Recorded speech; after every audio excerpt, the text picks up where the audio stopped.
كده، لكن الناس دي تقول هنعمل مفيش حاجه بتحصل، ما ينفعش. دي تمثيليه هزليه. مبارك في المركز الطبي العالمي، واخد بالك، في الفندق، واخد بالك، وعصابته 30 40 واحد في الطرق قاعدين. مش معقول الناس دي حاطه ايدهم على خدهم كده وسايبين كده العمليه كده. لا، ده بيخربوا مصر، والله بيخربوا مصر. سابني. والنظام هو نفس نظام مبارك، والله ما اتغيرش.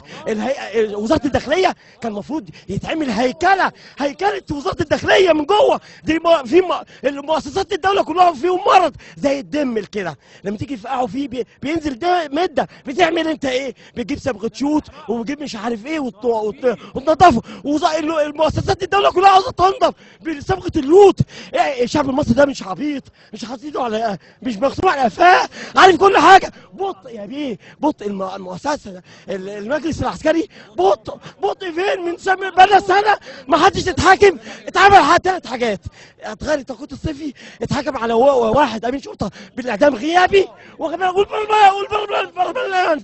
هو بس فين يا بيه؟ فين دم الشهداء؟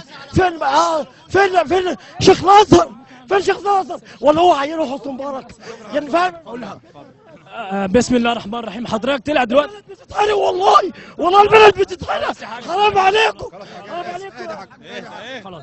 حضرتك سمعنا امبارح، حضرتك مساعد وزير الداخليه، حضرتك اتكلم امبارح